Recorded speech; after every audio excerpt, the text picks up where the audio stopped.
जय आंध्र, जय तेलंगाना, जय भारत।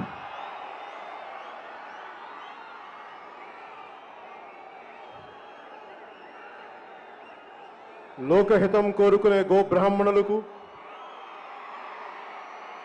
అల్లా చల్లని చూపు అందరి యందు ప్రసరించాలని ప్రార్థించే ఇస్లాం మత పెద్దలకు నిరంతరం యేసు ప్రభు త్యాగాన్ని ప్రపంచానికి తెలియజెప్పే క్రైస్తవ మతాచార్యులకు सर्वजनम हितम कोरे बौद्ध सन्यासुలకు लोक सौभाग्याన్ని ఆకాంక్షించే సిక్కు జైన మత గురువులకు లోక కళ్యాణం కోసం నిరంతరం రామకోటి రాసే లోక కళ్యాణం కోసం నిరంతరం రామకోటి రాసే తల్లులకు పెద్దలకు మీ అందరికీ పేరు పేరున శిరస్సు వంచి నమస్కరిస్తున్నాను.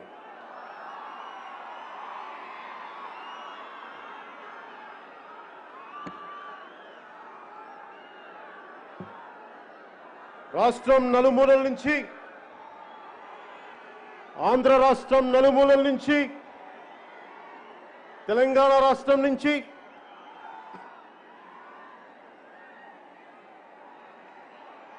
జనసేన 9వ ఆవిర్భావ దినోత్సవ సందర్భంగా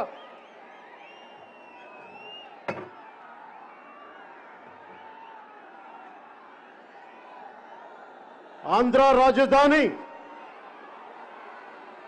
రాజధాని అమరావతిలోని మంగళగిరి తాడేపల్లి మండలంలోని ఇమ్మటం గ్రామం పంచాయతీలో దామోదరం సంజీవయ్య గారి కళా ప్రాంగణానికి విచ్చేసిన కొదమ సింహాల లాంటి జన సైనికులకు, ఆడబెబ్బులి లాంటి వీర మహిళలకు,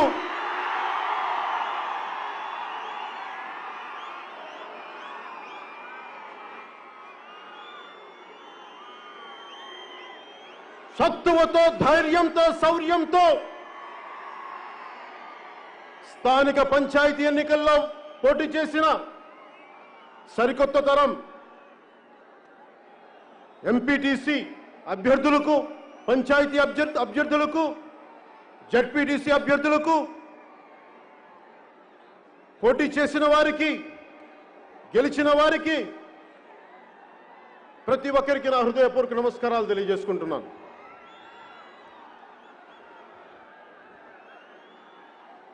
ఈ సభను జరిపేందుకు అనుమతి ఇచ్చిన, మా పొలాల్లో సభను చేసుకోండి అని చెప్పిన ఇమ్మటం పంచాయతీ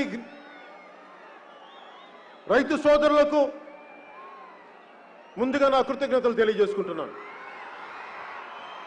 మీరు చూపించిన ఈ ప్రేమ, సభ పెట్టుకొని మీరు మాకు అండగా నిలబడ్డందుకు నేను మీకు ఈ రోజున ఒక మాట ఇస్తున్నాను. వ్యక్తిగతంగా నా ట్రస్ట్ తరపు నుంచి ఇమ్మటం గ్రామ పంచాయతీకి 50 లక్షలు నేను మీకు ఇస్తున్నాను.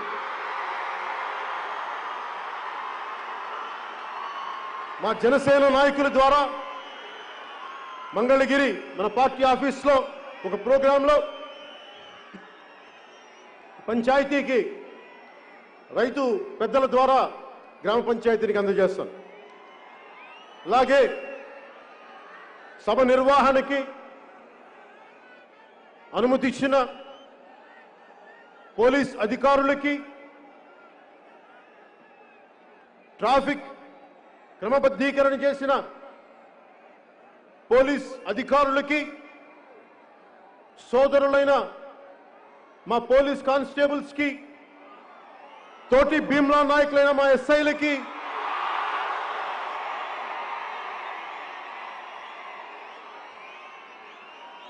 మీ అందరికీ పేరు పేరున నా హృదయపూర్వక నమస్కారాలు, ధన్యవాదాలు.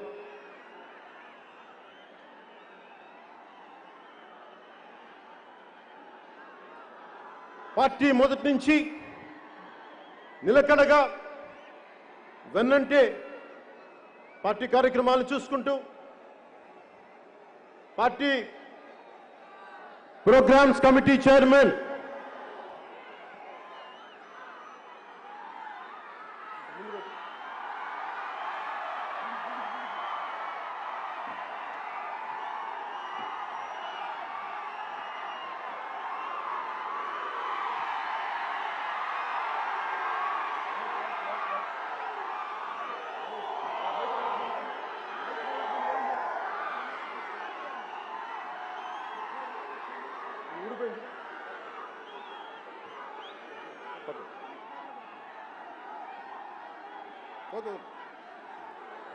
పార్టీ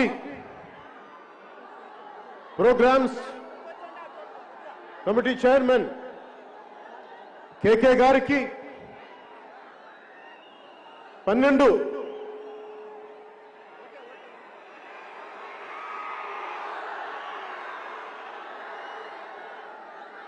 కమిటీలకి సభ్యులకు నెల రోజుల నుంచి మీరు కష్టపడ్డారు సభను చేయడానికి. సహకరించిన వాలంటీర్లకి, ఆడపడుచులకి, నాయకులకి మనస్ఫూర్తిగా నా కృతజ్ఞతలు. మీ కష్టాన్ని నేను మర్చిపోను.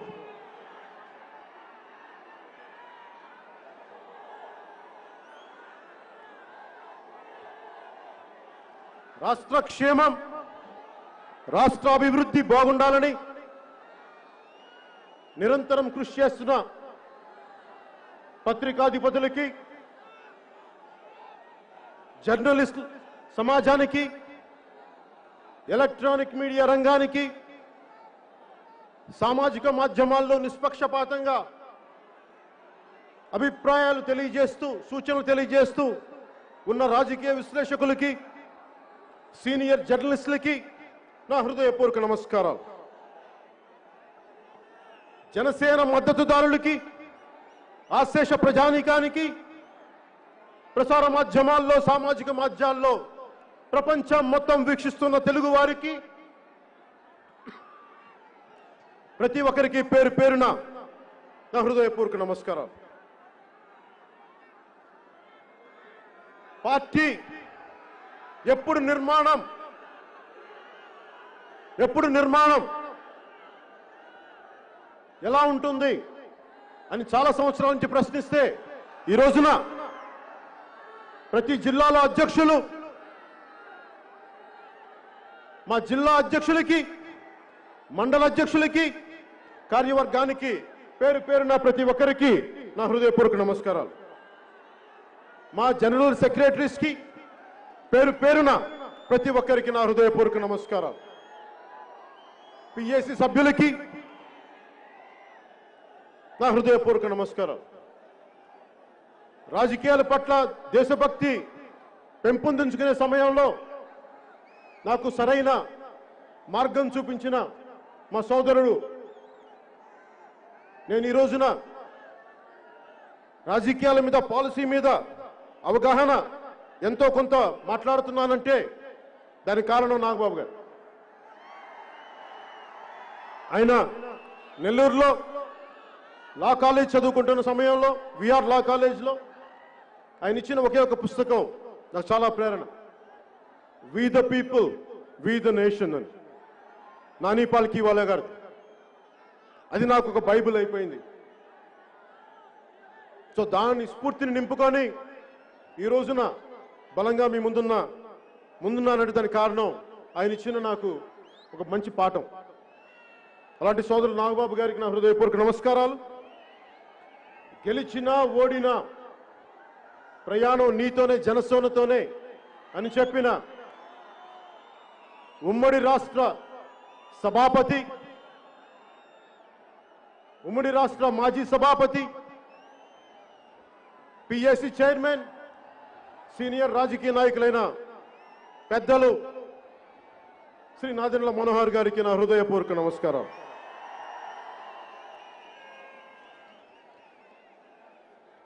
పార్టీ పెట్టినప్పటి నుంచి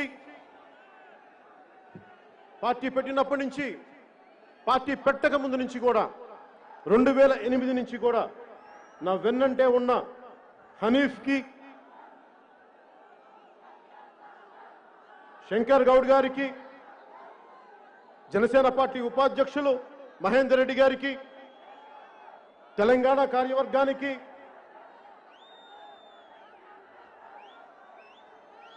విద్యార్థి విభాగం అధ్యక్షుడు సంపత్కి, తెలంగాణ జనసేన కార్యవర్గానికి, తెలంగాణ జన సైనికులకి నా హృదయపూర్వక నమస్కారం.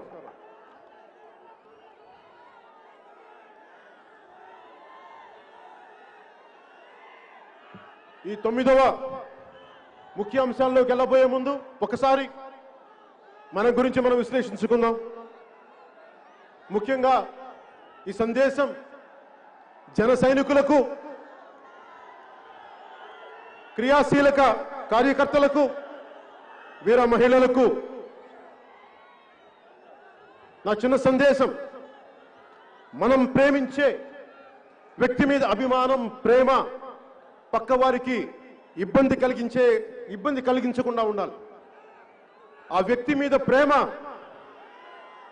మీ తల్లిదండ్రులకి ఇబ్బంది కలిగించకూడదు, మీ కుటుంబ సభ్యులకి బరువు అవ్వకూడదు. ఆ వ్యక్తి మీద అభిమానం, ప్రేమ దేశం వైపు, సమాజం వైపు మళ్లించండి. వీర మహిళలకి, నేను వీర మహిళని ఎందుకు మహిళా విభాగానికి పేరు పెట్టానంటే, నేను ఆదిశక్తిని ఆరాధించేవాడిని. పురాణాల్లో కామ, క్రోధ, లోభ, మద, మోహ, మాత్సర్యంతో తలకెక్కి పురుష దేవతల్ని కూడా ఓడించి ఇబ్బందులు పెట్టి, అలాంటి దేవతలు కూడా తిరిగి శరణు వేడుకునేది ఆదిశక్తిని. ఆ ఆదిశక్తి మళ్ళీ శక్తి ఇచ్చి పురుష దేవతలకు యుద్ధం చేయమని పంపిస్తుంది. అలాంటి ఆదిశక్తి ప్రతిరూపాలైన మా వీర మహిళలకి, ఆడపడుచులకి నా హృదయపూర్వక నమస్కారాలు. చరిత్రలో చదువుకున్నాం, ఖడ్గతిక్కన యుద్ధం నుంచి పారిపోతే తల్లి, భార్య ఇద్దరు పసుపు గాజులు పిచ్చి స్వాగతం పలుకుతారు. ఈ లోకంలో, ఈ సమాజంలో మగవాళ్ళు మగవాళ్ళగా ప్రవర్తించకపోతే వీర మహిళలే గుండెల్లో శౌర్యం నింపాలి, వాళ్లే మార్పును తీసుకురావాలి. అలాంటి వీరత్వం చూపించే ఆడపడుచులకు, ఆదిశక్తితో సమానం లాంటి వీర మహిళలకు నా గుండె లోతుల్లోంచి మీ కృతజ్ఞతలు తెలియజేసుకుంటున్నాను.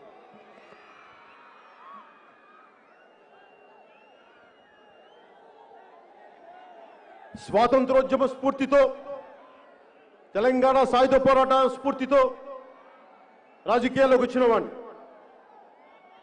అణగారిన వర్గాలకి అండగా నిలబడేవాడిని.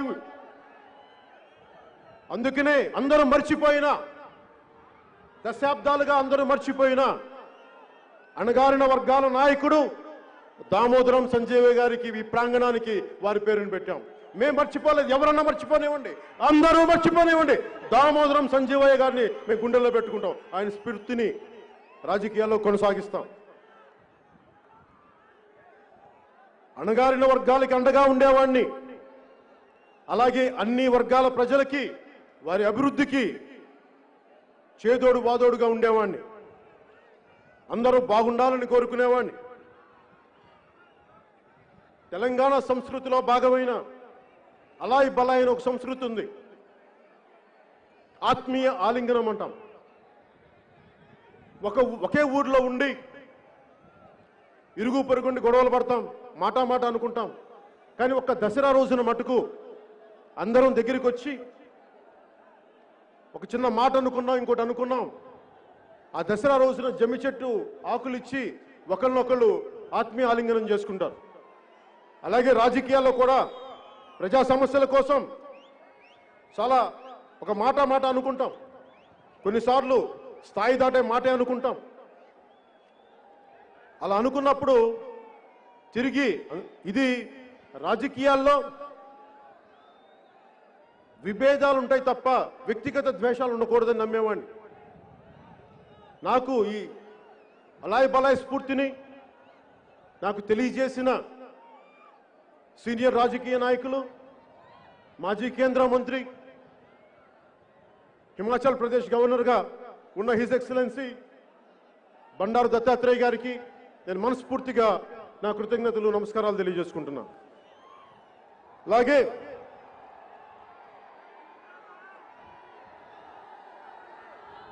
ఉభయ రాష్ట్రాల్లోని భారతీయ జనతా పార్టీ అధ్యక్షులిద్దరికి, శ్రీ సోము వీర్రాజు గారికి, శ్రీ బండి సంజయ్ గారికి కూడా నా నమస్కారాలు తెలియజేసుకుంటున్నాను. ఉభయ రాష్ట్రాల్లోని కాంగ్రెస్ నాయకులకు, కార్యకర్తలకు కూడా నా హృదయపూర్వక నమస్కారాలు. సిపిఐ సిపిఎం నాయకులైన మధు గారికి, రామకృష్ణ గారికి, వారి నాయకులకి, వారి కార్యకర్తలకు కూడా నా నమస్కారాలు. సోదరులు కల్వకుంట్ల తారక రామారావు గారికి, టిఆర్ఎస్ నాయకులు, మంత్రివర్యులు, అలాగే టిఆర్ఎస్ అధినాయకత్వానికి, వారి నాయకులకు, వారి కార్యకర్తలకు కూడా నా హృదయపూర్వక నమస్కారం. తెలంగాణ రాష్ట్రంలో, తెలంగాణ రాష్ట్ర సాధనలో క్రియాశీలకంగా వ్యవహరించిన మాజీ మంత్రివర్యులు, తెలుగు ప్రజల ఐక్యతను కోరే, మనసారా ఆకాంక్షించే డాక్టర్ విజయరామారావు గారికి కూడా నా నమస్కారాలు.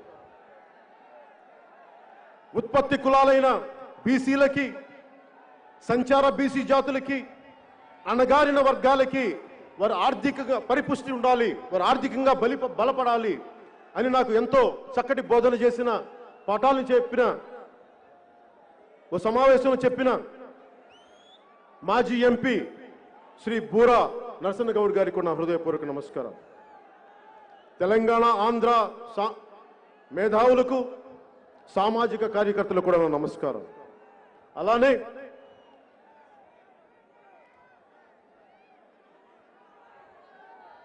టీడీపీ నాయకులు, సీనియర్ రాజకీయ నాయకులు, మాజీ ముఖ్యమంత్రి, ప్రస్తుత ప్రతిపక్ష నేత శ్రీ చంద్రబాబు నాయుడు గారికి కూడా నా నమస్కారం. తెలుగుదేశం కార్యకర్తలకి, నాయకులకి కూడా నా నమస్కారం. నా సంస్కారం వైసీపీ వారికి కూడా నమస్కారం పెట్టమంటుంది.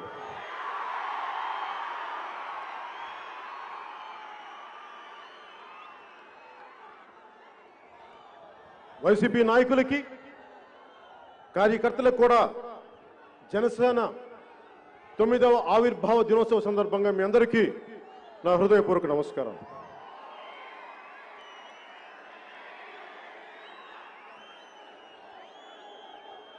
వైసీపీలో చాలా మంచి నాయకులు ఉన్నారు. మనం వైసీపీ అనగానే కనిపించే బూతులు తిట్లే మంత్రులు కాకుండా మంచి నాయకులు కూడా ఉన్నారు. మన దురదృష్టవశాత్తు చనిపోయిన మేకపాటి గౌతమ్ రెడ్డి గారు,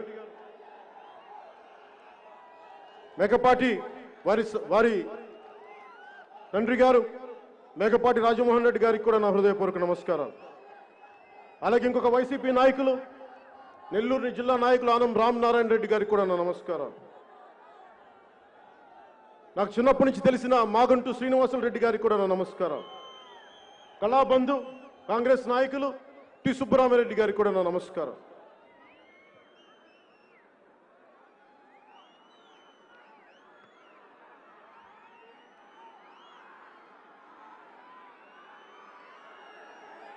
నమస్కారాల పర్వం పూర్తయింది.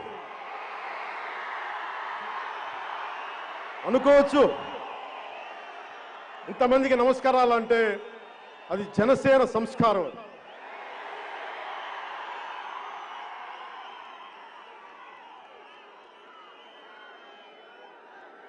ఒక పార్టీని నడపడం అంటే మీరు ఇక్కడ ఉండి నన్ను రమ్మంటే ఎలాగా, మీద వాళ్ళు కనిపించొద్దా, మీరు పక్కన చూడండి పంపిస్తాం. ఒక పార్టీని నడపడం అంటే ఏంటి? ఒక పార్టీని నడపడం అంటే వేల కోట్లు ఉండాలా, ఏముండాలి ఒక పార్టీ నడపడానికంటే ఒక బలమైన సైద్ధాంతిక బలం ఉండాలి. ఆ సైద్ధాంతిక బలాన్ని, ఆ సిద్ధాంతాన్ని బతికే వ్యక్తుల సమూహం ఉండాలి. ఒక్కళ్ళు ఇద్దరు అలా స్టార్ట్ అవుతుంది ఎప్పుడు. అలా ఒక బలమైన ఒక పార్టీని నడపడం అంటే ఒక బలమైన సిద్ధాంతాన్ని పట్టుకొని ఉండటం. ఆ సిద్ధాంతాన్ని పట్టుకున్న ఇన్ని లక్షల మందితో కలిసి ఉండటం, వారిని కలిపి ఉంచటం. 2014లో ఏమాత్రం పూర్తి స్థాయి రాజకీయ అనుభవం లేని 6 మంది రాష్ట్ర కార్యవర్గంతో 150 మంది క్రియాశీలక కార్యకర్తలతో 2014 మార్చి 14న ఆంధ్ర తెలంగాణ రాష్ట్రాల ఉమ్మడి రాజధాని అయిన హైదరాబాద్లో ప్రారంభం చేశాం. సరిగ్గా 8 సంవత్సరాలు పూర్తి చేసుకొని ఈ 22 మార్చి 14కి 6 మందితో ప్రారంభమైన రాష్ట్ర కార్యవర్గం ఈ రోజున 76 మందితో ఉంది. లీగల్, చేనేత, మత్స్యకార, డాక్టర్స్, ఐటీ, ప్రోగ్రాం విభాగాల్లో 400 మందితోటి. జిల్లా కార్యవర్గం, జిల్లా అధ్యక్షులు కానీ వీరితోటి 334 మంది. 416 మండలాల్లో మండల అధ్యక్షులతో 13,369 పంచాయతీలకి 12,200 పంచాయతీల్లో జన సైనికులు రేపొద్దున కార్యవర్గం కాబోతా ఉన్నారు. 150 మంది క్రియాశీలక కార్యకర్తలతో ప్రారంభమై 5 లక్షల ధ్యేయం దిశగా ఈ రోజున 3,26,000 క్రియాశీలక కార్యకర్తలు ఉన్నారు. ఎక్కడ 150, ఎక్కడ 3,26,000. 8 సంవత్సరాలు పట్టింది ఇది సాధించడానికి. 2000 సార్వత్రిక ఎన్నికలు 2019 సార్వత్రిక ఎన్నికల్లో ఒక ఎమ్మెల్యే సీటు గెలుచుకొని ఆ వైసీపీ వాళ్ళు పట్టుకెళ్ళిపోయిన సీట్ అది మందే.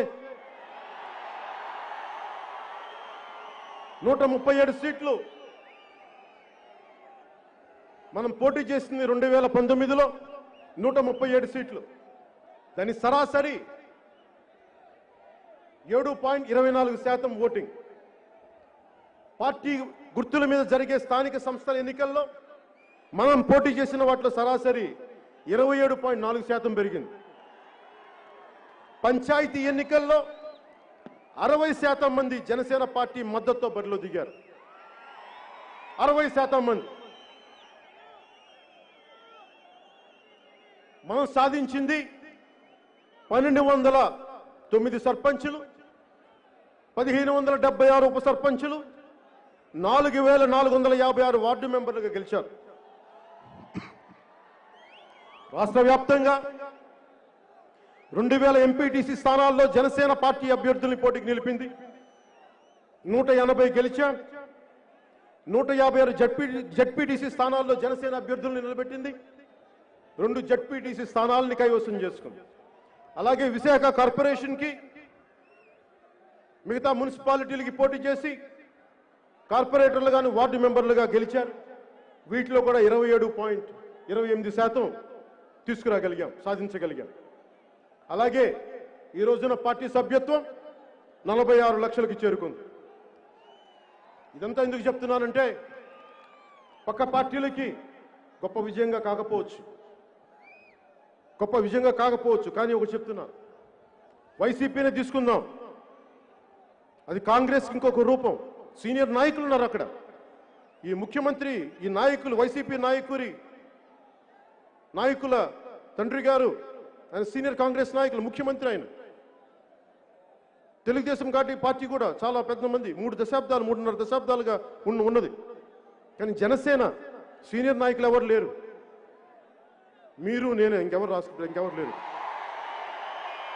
అందుకని ఈ విజయాన్ని చాలా బలంగా గుర్తుపెట్టుకోవాలి. ఒకటే గుర్తుపెట్టుకోండి, ఎంత సింధువైనా బిందువుతో మొదలవుతుంది. ఒక మహావృక్షమైన చిన్న విత్తుతో మొదలవుతుంది. ముల్లోకాలని ఏలే వీరుడైన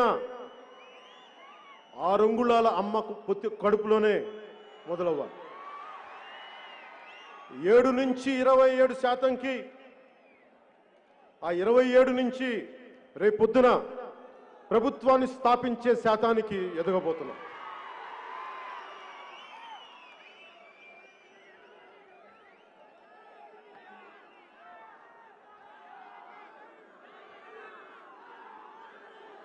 అలాగే జనసేన నాయకులకి, ఇక్కడున్న ప్రతి జనసేనకి నాయకత్వం వహిస్తున్న పెద్దలందరికీ కూడా ఒకసారి నాయకత్వ లక్షణాలు ఎలా ఉండాలి అనేది మీరు చూపించారు. ఒకసారి వారికి మనవి చేసుకుంటున్నాను. నాయకత్వం అంటే అత్యంత ప్రతికూల పరిస్థితుల్లో, మనం గెలిచినప్పుడు కాదు నాయకత్వం, అత్యంత ప్రతికూల పరిస్థితుల్లో వ్యక్తుల తాలూకు వ్యక్తిత్వం బయటపడుతుంది. విజయం వచ్చినప్పుడు ఎలా ఉన్నామని కాదు, అపజయం వచ్చినప్పుడు ఎలా నిలబడ్డావు అన్నదే ముఖ్యం. నాయకత్వం అనేది ఎంత డబ్బు ఉంది, ఎంత పేరుంది, ఎంత అధికారం ఉంది కాదు, ఎంత ఒత్తిడిని తీసుకోగలవు, ఎంత మందిని ప్రభావితం చేయగలవు, ఎన్ని అవరోధాలైనా సరే నువ్వు అనుకున్న నిర్దిష్ట లక్ష్యాన్ని చేరుకోగలవా లేదా అన్నదే ముఖ్యం. నాయకత్వం వహించడం అంటే తను సర్వస్వం పోగొట్టుకున్న తను నమ్ముకున్న వారిని గెలిపించడం, తన ఆచరించే నీతులనే చెప్పడం, తన ఆచరించని నీతులను చెప్పకపోవడం, తనిచ్చిన మాట మీద మాట తప్ప మడం తిప్ప ఇలా కాదు, తనిచ్చిన మాట మీద నిబద్ధత కలిగి ఉండటం, కాలక్రమంలో వచ్చే మార్పులకి నిన్ను నువ్వు పోగొట్టుకోకుండా ఎలా నిలబడగలిగావు, ఎలా నిలబడి ఉండగలవు, ద్వేషించే శత్రువులను కూడా, మనల్ని ద్వేషించే శత్రువులను కూడా క్షమించి వదిలేయటం. నాయకత్వం అంటే పట్టు విడుపు ఉండటం. అలాగే నాయకత్వం అంటే ఎదుటివారి ఎదుగుదలని, సౌభాగ్యాన్ని చూసి కుళ్ళిపోకుండా ఉండటం, పక్కవాడి ఆస్తుల్ని దోచేయాలి అన్న ఆలోచన లేకపోవటం, రాజ్యాంగ స్ఫూర్తిని కాపాడటం, ప్రాథమిక హక్కులు, ఇది నా ప్రాథమిక హక్కు అని అరవబోయే ముందు ప్రాథమిక బాధ్యతల్ని నిర్వర్తించానా లేదా అన్నది తెలుసుకోవటం. మనం చేసే ప్రతి పని దేశ ప్రగతికి, సమాజ శ్రేయస్సు, మనం చేసే ప్రతి పని దేశ ప్రగతికి ఉపయోగపడుతుందా, సమాజ శ్రేయస్సుని కోరుకుంటుందా అన్న దిశలో ఉందా లేదా అన్నది మనందరం ఆలోచించాలి. అలాగే క్రియాశీల కార్యకర్తలకి ఇందాక చెప్పినట్టుగా 150 మందితో మొదలై ఈ రోజున త్వరలో 5 లక్షలు చేరుకోబోతున్నాం. కానీ ఈ రాష్ట్ర భవిష్యత్తు, ముఖ్యంగా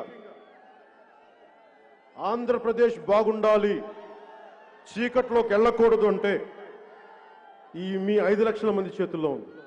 జనసేన క్రియాశీలక కార్యకర్తల చేతుల్లో ఉంది. మీ పోరాట పటిమ మీద ఆధారపడి ఉంది, మీ గుండె నిబ్బరం మీద ఆధారపడి ఉంది. నేను నడిచి చూపిస్తాను, మీరు నడవండి. చాలా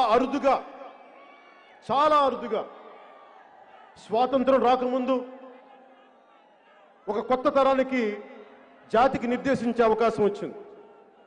1970లో ఎమర్జెన్సీ టైంలో దేశం రాజకీయ ఒడిదుడుకులు ఉన్నప్పుడు ఒక కొత్త దిశానిర్దేశం చేయగలిగే అవకాశం వచ్చింది ఒక తరానికి. అలాగే 2022కి ఈ చీకటి పాలనని అంతమొందించడానికి, దాన్ని వెలుగులోకి తీసుకురావడానికి ఒక అవకాశం వచ్చింది. ఇలాంటి సామాజిక జాతి ప్రగతి కోసం నిర్మాణం చాలా అరుదుగా చరిత్రలో వస్తాయి. దీన్ని సద్వినియోగం చేసుకుందాం.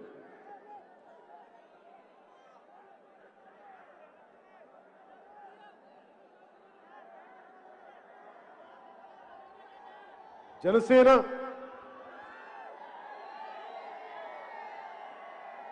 మీరు లేకపోతే, జన సైనికులు లేకపోతే జనసేన లేదు, పవన్ కళ్యాణ్ లేడు. వీర మహిళలు లేకపోతే జనసేన లేదు, పవన్ కళ్యాణ్ ఉన్నాడు. మీరందరూ ఉంటేనే మన నాయకులందరూ ఉంటారు. మీరందరూ స్ఫూర్తిస్తేనే మేము బలంగా పనిచేయగలం.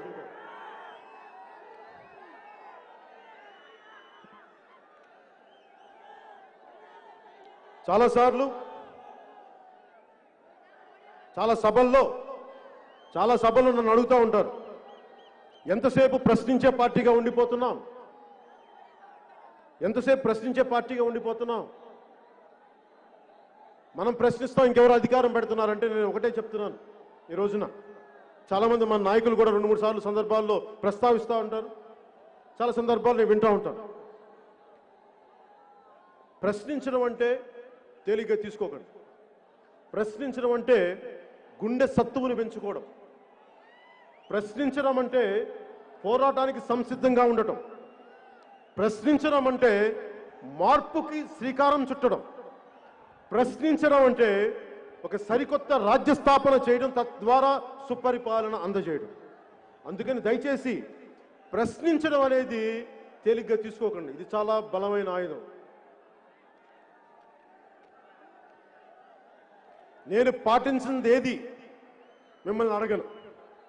నా వ్యక్తిగత ప్రయోజనాలకి మీ జీవితాలు నేను తాకట్టు పెట్టను. మీ ప్రాణానికి నా ప్రాణం అడ్డు వేస్తాను, కానీ ఎప్పుడు నేను వాడుకోను. 2014లో సూటిగా ప్రశ్నించాం, ప్రభుత్వాన్ని ఎదుర్కొన్నాం. 2019లో బలంగా పోరాటం చేశాం, బరిలో నిలబడి ఉన్నాం. 2024లో గట్టిగా నిలదొక్కుంటాం, ప్రజా ప్రభుత్వాన్ని స్థాపిస్తాం. జై జనసేన. మనం చేస్తుంది స్వకార్యం కాదు, ప్రజాకార్యం. అది రామకార్యంతో సమానం.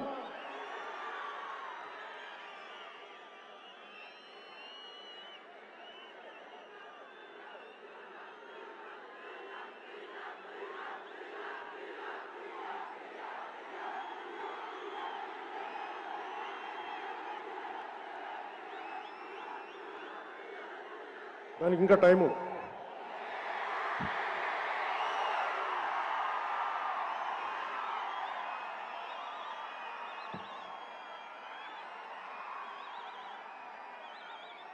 నీళ్ళే బాబు, భూమి భూమి కాదా?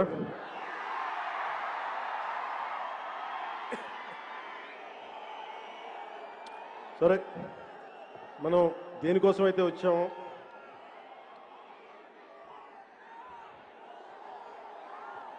నేను 2.5 ఏళ్ల వైసీపీ పాలన గురించి మాట్లాడేటప్పుడు మనం ఓడిపోయి, నేను 2 చోట్ల ఓడిపోయి కూర్చున్నప్పుడు వైసీపీకి 151 సీట్లు వచ్చి ఒక్కొక్కరు మన ముందు తొడగొడతా ఉన్నారు. ఒక్కొక్కరు ఓడిపోయి కూర్చున్నాం, చూస్తున్నాం. నాకు ఇప్పుడు బాధ రాదు, నవ్వు వస్తుంటుంది. ఎవరన్నా తొడగొడితే నవ్వు వస్తుంది. సరే, ఉత్సాహాన్ని కొట్టుకోనిలే, కొట్టుకుని ఏముంటుందని కందిపోతే మళ్ళీ తగ్గుతాయి వాళ్ళకే అనిపిస్తుంది. ఇప్పుడు నేను మాట్లాడబోయేది 2.5 ఏళ్ల వైసీపీ పాలనలో. మాట్లాడబోయే ముందు ముఖ్యంగా నేను మాట్లాడబోయేది జన సైనికులు, జనసేన పార్టీ ప్రజలతో పాటు వైసీపీ నాయకులు, వైసీపీ కార్యకర్తలు కూడా కొంచెం శ్రద్ధగా ఆలకించండి. అంటే నేను వినబోయే ముందు, నేను సభని ఇంకా స్టార్ట్ చేయలే.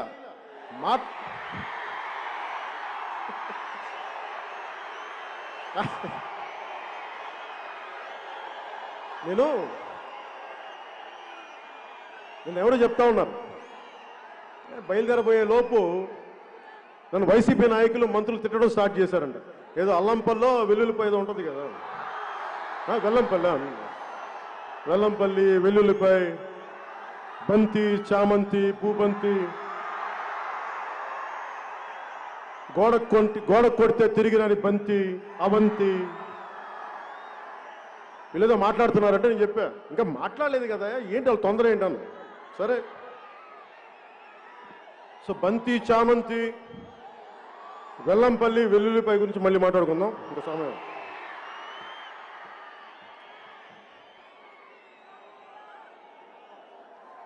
వైసీపీ, ముఖ్యంగా వైసీపీలో మంచి నాయకులు ఉన్నారు. ఉమారెడ్డి వెంకటేశ్వర లాంటి పెద్దలు, మాగంటి శ్రీనివాసరెడ్డి గారు, మేకపాటి కుటుంబీకులు, మంచి నాయకులు ఉన్నారు. ఆనం రామనారాయణ రెడ్డి గారు. సో నాకు వాళ్ళందరినీ హర్ట్ చేయాలని లేదు. అలాగే మనం ఎంత కమిటెడ్గా ఉంటామో, మన జన సైనికులు ఎలా ఉంటారు, వాళ్ళు కూడా మంచి కార్యవర్గం ఉండుంటుంది కదా, లేదంటే గెలవరు కదా. సో నాకు వైసీపీ కార్యకర్తలను కూడా నాకు హర్ట్ చేయడం ఇష్టం లేదు. నాకు మీరంటే గౌరవం ఉంది. మీ నాయకుడు, మీ నాయకత్వం 151 సీట్లు గెలిస్తే మేము ఓడిపోయాం కాదంట్లా, కానీ మాకేం ఇబ్బంది ఉండదు. సరే మీరు బాగా చేయడం చూశాను, మీరు ఎంత బాగా చేస్తారు నేను ఎదురు చూశాను. అందరిలాగే 5 కోట్ల మంది 5.5 కోట్ల మంది ప్రజలు ఎలా ఎదురు చూశారో నేను కూడా వారితో పాటు ఒక 5.5 కోట్ల ఒకటిగా నేను ఎదురు చూశాను.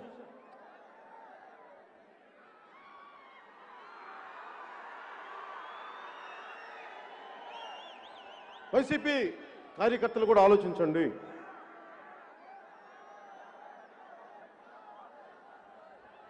నాకు మీ వైసీపీ నాయకత్వం పైన కానీ, మీ వైసీపీ నాయకుల పైన కానీ, మంత్రుల పైన కానీ నాకు వ్యక్తిగత ద్వేషాలు ఉండవు, పెట్టుకోండి. నాకు పాలసీ మీద విభేదాలే ఉంటాయి తప్ప, మీరు ఈ పాలసీని ఎందుకు చర్యలు చేయలేదు, మీరు ఒక ఇసుక పాలసీ సరిగ్గా లేదని మాట్లాడతాను తప్ప, ఎప్పుడు కూడా ఇన్ని సంవత్సరాల్లో నేను వ్యక్తిగతంగా దాడి చేయను. అది నా సంస్కారం, అది నా తల్లిదండ్రులు నేర్పిన సంస్కారం. నాకు నిజంగా మీ నాయకత్వంలో రాష్ట్రం సుభిక్షంగా ఉంటే నేను ఆనందించేవాడిని. ఒక్క మాట మాట్లాడు. నిజంగా రాష్ట్ర ప్రజల సుఖ సంతోషాలతో ఉంటే అంతకుమించి కావాల్సింది ఏముంది? ఏ ప్రభుత్వం వచ్చినా వైసీపీ కార్యకర్తలు కూడా ఆలోచించండి. మీరు ఒక కొత్త ఇంట్లోకి వెళ్తే శుభంతో మొదలు పెడతారు కదా, ఒక కొబ్బరికాయ కొడతాం, ఒక దీపం వెలిగిస్తాం. కానీ మీ వైసీపీ ప్రభుత్వం వస్తే ఏ ప్రభుత్వం వచ్చినా శంకుస్థాపనతో మొదలు పెడతారు. కానీ మీ వైసీపీ ప్రభుత్వం కూల్చివేతతో మొదలు పెట్టారు, అశుభంతో మొదలు పెట్టారు. మీరు అశుభం.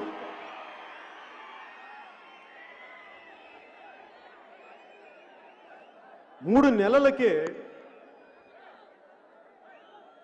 ఇసుక సమస్య వచ్చి ఇసుక పాలసీ ఇంకా రాకపోవడం వల్ల ఆపేస్తే భవన నిర్మాణ కార్మికులు రోడ్డు మీద పడ్డారు. అంటే దాంట్లో 30 లక్షలు పైచిలుకు భవన నిర్మాణ రంగానికి, దానికి అనుసంధానమైన కార్మికుల జీవితాలని మీరు ఒక్క ఇసుక పాలసీతో చిందరవందర చేశారు. రోడ్ల మీద పడేశారు వారి జీవితాలని. 32 మంది నిండు ప్రాణాలని మీ నాయకులు, మీ నాయకత్వం బలిగొంది. దానికి మీరేం సమాధానం చెప్తారు వైసీపీ కార్యకర్తలు? ఈ పాలసీకి సమస్య ఏంటంటే ఇసుక కాంట్రాక్టు ఎవరికి ఇవ్వాలి? ఏ పాలసీ తెస్తే మా వైసీపీ నాయకులకి 1000 కోట్లు వస్తాయి అన్న ఆలోచనకి మూల్యం, ఖరీదు 32 నిండు ప్రాణాలు. ఆడపడుచుల్ని మీరు విధవల్ని చేశారు, గుర్తుపెట్టుకోండి. ఇది మీరు చేసిన ద్రోహం. ఆ రోజుల నుంచి వరుస క్రమంలో ఇప్పటిదాకా నిన్న మన సభకి ఆటంకం కలిగించేంత వరకు చూస్తే ఇంత నెగిటివ్ మనుషులేంట్రా బాబు, ఇంత విధ్వంసపూరితమైన ఆలోచన విధానం ఏంట్రా బాబు అనిపిస్తుంది. అంటే వీళ్ళు ఏమనుకొని వచ్చారు రాజకీయాల్లోకి? అంటే నేను ఇప్పుడు మీరున్నారు, నేను సభకు వస్తే ఇది చేద్దాం, లేదంటే నేను పెద్ద ఇది చేస్తాం అనుకుంటారు. వీళ్ళు కూడా ఏదో అనుకుని ఉండాలి కదా, వైసీపీ నాయకులు కూడా. ఎవరైనా సరే రాజకీయాల్లోకి వస్తున్నారంటే సమాజం పట్ల చాలా ప్రేమ ఉంటే కానీ రాడు రాజకీయాల్లోకి. అట్లీస్ట్ నేనైతే అది. సో నాకేముంది, చిన్నప్పుడు నేను ప్రతిజ్ఞ చదువుకున్నాను. మీరు కూడా చదువుకొని ఉంటారు చిన్నప్పుడు, ఇప్పుడు చిన్నపిల్లలు కూడా చదువుతూ ఉంటారు. పైడిమర్రి సుబ్బారావు గారు రాసింది ప్రతిజ్ఞ. భారతదేశం నా మాతృభూమి, భారతీయులందరూ నా సహోదరులు. మరి వైసీపీ వాళ్ళు ఏం ప్రతిజ్ఞ చేసుకొని వచ్చుంటారు రాజకీయాల్లో? వాళ్ళు కూడా ఇది ప్రతిజ్ఞ చేసుకోకపోతే ఇంత దరిద్రం చేయరు కదా రాష్ట్రాన్ని. బలమైన ప్రతిజ్ఞ చేసుకుని ఉన్నారు. ఆంధ్రప్రదేశ్ మా సొంత భూమి, ఆంధ్రులందరూ మా బానిసలు, రాజ్యాంగ స్ఫూర్తిని తొంగలో దొక్కుతాం, న్యాయ వ్యవస్థని లెక్కే చెయ్యం, పోలీసుల్ని ప్రైవేట్ ఆర్మీగా వాడేస్తాం, ఉద్యోగుల్ని తిప్పలు పెడతాం, 3 చెరువులు నీళ్లు తాగిస్తాం, నిరుద్యోగులకి మొండి చెయ్య చూపిస్తాం, రాష్ట్ర రహదారుల్ని గుంతలమయం చేస్తాం, ప్రజల ఎన్నో పోసలు ఇరగొడతాం, ఆ ఇరగొట్టేంత వరకు విశ్రమించాం. సహజంగా పెట్టుబడుల్లో వచ్చే పెట్టుబడుల్లో 50% మా వాటా మేము లాక్కుంటాం. చిన్న పెద్ద తేడా లేకుండా అందరి ఆర్థిక మూలాల్ని దెబ్బ కొడతాం. అన్నం పెట్టే రైతన్నల్ని అండగా ఉంటామని చెప్తాం. అధికారంలోకి రాగానే వారిని అప్పులు ఊబిలోకి నెట్టేస్తాం. ఆత్మహత్యలు చేసుకుంటారంటే ప్రోత్సహిస్తాం. ఇసుకన్న మటుకు అప్పడంలా కరాకరా నవలేస్తాం. సహజ వనరుల్ని శాంతానికి వాడేసుకుంటాం. దేవతల విగ్రహాలు అపవిత్రం చేసిన వారిని గుండెల్లో పెట్టి రక్షించుకుంటాం. గజం ఖాళీ స్థలం కనిపిస్తే కబ్జా పెడతాం. పార్కులు, స్కూళ్ళు, కాలేజీలు, ప్రభుత్వ భవనాల్ని తాకట్టెట్టేస్తాం. సంపూర్ణ మద్యపాన నిషేధం ద్వారా ప్రజల్ని చిత్తుగా తాగిస్తాం. మా వైసీపీ పార్టీ ఆదాయపు వనరుల్ని మేము పెంచుకుంటాం. ఎవడన్నా గొంతెత్తితే సావగొడతాం, కేసులు పెడతాం, లాఠీలతో చితగొట్టిస్తాం. మా వైసీపీ ఎంపీ అయినా సరే ఒక్క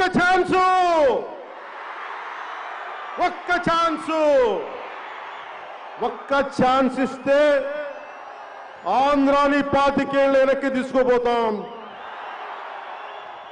ఇంకొక ఛాన్స్ ఇస్తే స్కూల్కి వెళ్ళే చిన్నపిల్లల చేతిలో చాక్లెట్లు లాక్కుంటాం.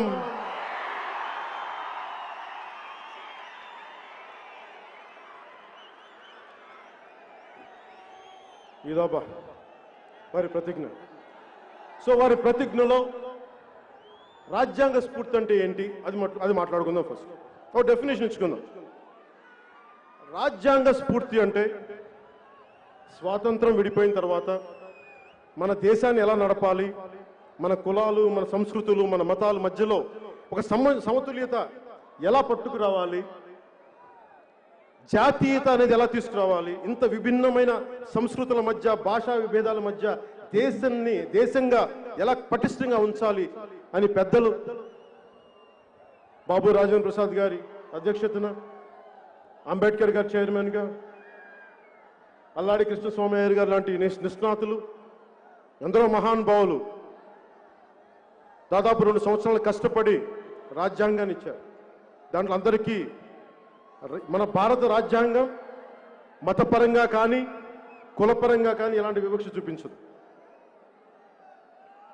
ఓట్లేసిన తర్వాత మీరు మా గతంలో ఓట్లు వేయలేదు కాబట్టి మీకు ఈ పని చెయ్యం అని చెప్పదు రాజ్యాంగం. సో రాజ్యాంగ స్ఫూర్తి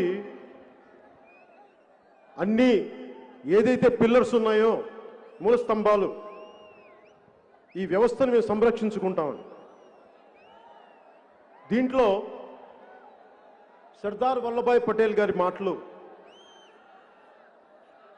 ఆయన భారతదేశాన్ని యూనియన్గా చేయడానికి ఆయన పడ్డ తపన, అన్ని 500 పైచిలకు ప్రిన్స్లే స్టేట్స్ని అందరి దగ్గరికి వెళ్ళి ఆయన అడిగింది మాట్లాడుతుంటే, మా రాజ్యాలను మేము ఎందుకు ఇవ్వాలి, మేము ఇండియన్ యూనియన్ ఎందుకు జాయిన్ అవ్వాలంటే రకరకాలుగా మాట్లాడి కన్విన్స్ చేసి ఆయన చెప్పింది కూడా, మీకు రాజభరణం ఇస్తాం అని అంటే వాళ్ళు రాజభరణం కోసం ఒప్పుకోలేదు కానీ రాజభరణాన్ని కూడా పాప యాక్సెప్ట్ చేశారు. వాళ్ళు ఆ రోజున ఆ రాజులు కానీ ఒప్పుకోకుండా ఉండుంటే ఈ రోజున భారతదేశం ముక్కలుగా ఉండే పరిస్థితి. సో ఆయన అడిగారు, మేము ఎలా నమ్మమంటే, నేను భారతదేశపు ప్రభుత్వ ప్రతినిధిగా చెప్తున్నా, మీరు నన్ను నమ్మాలి. ఆ నమ్మకం ప్రకారం నిలబడ్డారు. నిలబడి భవిష్యత్తులో రాజభరణం తీసేస్తామంటే ఆయన అన్న ఒకే ఒక మాట, ప్లెడ్జ్ టువర్డ్, మనం చట్టసభల్లో కూర్చొని ఒక మాట ఇచ్చిన తర్వాత, చట్టసభల్లో మనం కూర్చొని ప్రజాప్రతినిధులుగా ఒక మాట ఇచ్చిన తర్వాత, దాని మీద మనం ఒప్పందం మీద సంతకాలు పెట్టుకున్న తర్వాత, దానిని మనం ఆనర్ చేయకపోతే, దాన్ని పాటించకపోతే మనకి సభల్లో కూర్చునే అర్హత లేదు మనకని సర్దార్ వల్లభాయ్ పటేల్ గారు చెప్పారు. సర్దార్ వల్లభాయ్ పటేల్ గారి అన్ని 100 పైచిలుకు అడుగుల విగ్రహం గుజరాత్లో ఉందేమో కానీ దానికి మించిన అడుగులు ఎత్తు విగ్రహం నా గుండెలో ప్రతిష్ఠించుకున్నాను ఆ మాటలు చదివి. అంటే ఈ రోజున వైసీపీ చేసింది మొట్టమొదటిగా ఈ పీపీఎస్ క్యాన్సిల్ చేయటం. 3 ముఖ్యమైన పనులు చేశారు రాగానే. గత ప్రభుత్వం చేసిన పనులు, గత ప్రభుత్వం ఏ పనులనైతే సంతకం పెట్టిందో, ఒప్పందం చేసుకుందో, అందరూ కూర్చొని ఏం చేశారు, అమరావతి అనేది మా రాజధాని, ఈ రాజధానిని అందరూ ఒప్పుకుంటున్నాం. సో అమరావతి అనేది రాజధానిగా చేసి ఆంధ్రాకి రాజధాని ఒప్పుకున్న తర్వాత ప్రతిపక్షంలో ఉండి ఇప్పుడున్న ముఖ్యమంత్రి కూడా ఒప్పుకుంటేనే అది ముందుకెళ్ళింది. దానికి ప్రధానమంత్రి నరేంద్ర మోదీ గారు వచ్చారు. సో ఇది చేసిన తర్వాత రాగానే రాజధాని ఇక్కడ కాదు, 3 రాజధానులు. అలాగే cancellation of PPAs, power purchase agreements. మేము ఆ ప్రభుత్వం చేసుకుంది కానీ మా ప్రభుత్వంతో సంబంధం లేదు అంటే ఒకటే అర్థం చేసుకోవాలి, గవర్నమెంట్ అంటే కంటిన్యూటీ ఆఫ్ పాలసీ. మీరు వచ్చి ప్రభుత్వాలు రాజు మారినప్పుడల్లా రాజధానులు మారవు, ముఖ్యమంత్రులు మారినప్పుడల్లా పాలసీలు మారవు. ఆ పాలసీలో తప్పొప్పులుంటే సరిచెయ్యాలి, ముందుకు తీసుకెళ్ళాలి తప్ప మేము చెయ్యం, మేము వేరే పాలసీలు అంటారంటే అది కుదరదు.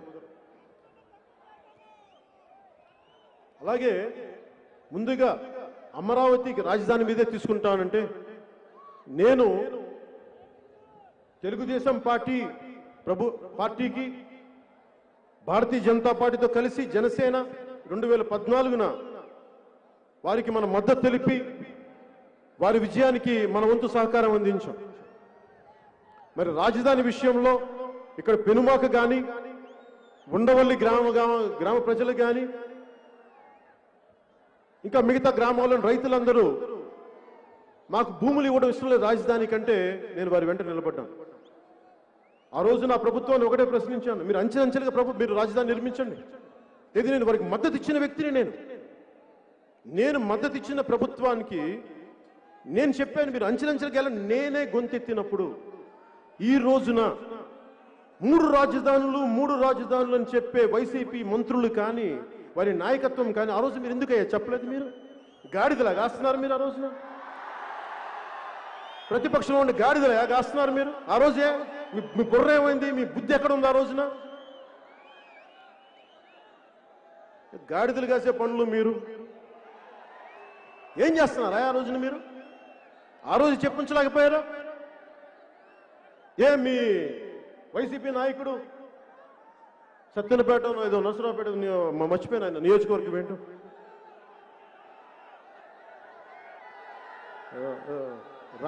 రాంబో అదే రాంబాబు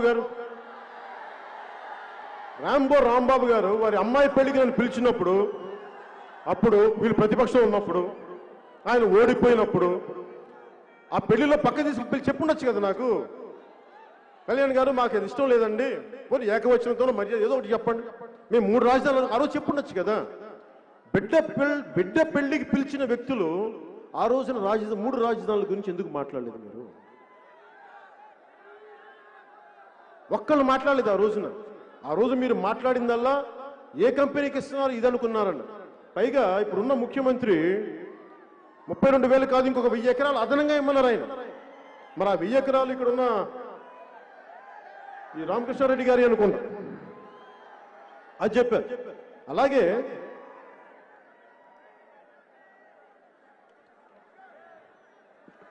29 గ్రామాలు 26,896 రైతులు 34,000 ఎకరాలు.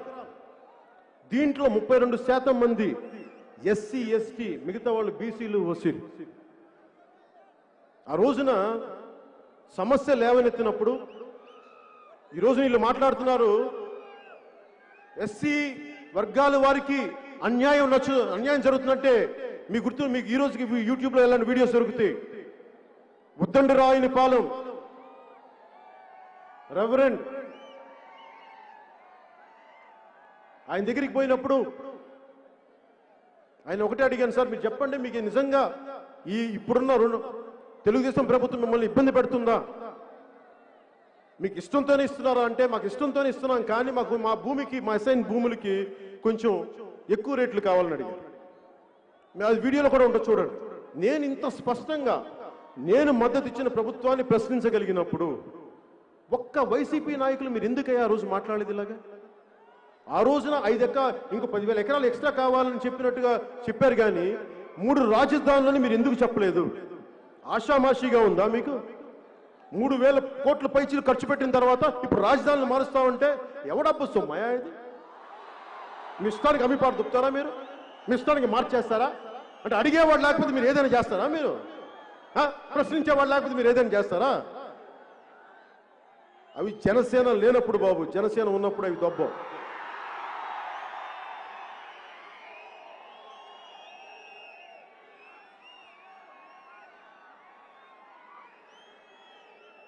ఈ రోజున అమరావతి రైతులకి చెప్తున్నా,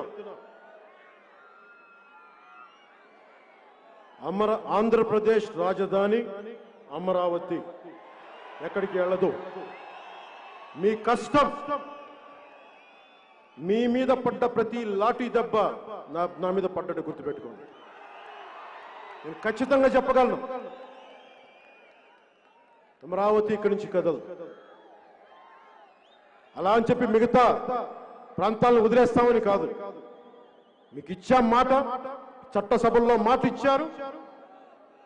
రాజ్యాంగం చట్టసభలో ఇచ్చిన మాటని మీరు నిలబెట్టుకోకపోతే ఒకటి అడగండి, శాసనాలు చేసేవాళ్ళు శాసనాల్ని పాటించకపోతే నేను ఈ మాట ఎందుకినా? చిన్న పిల్లడు కూడా అడగండి.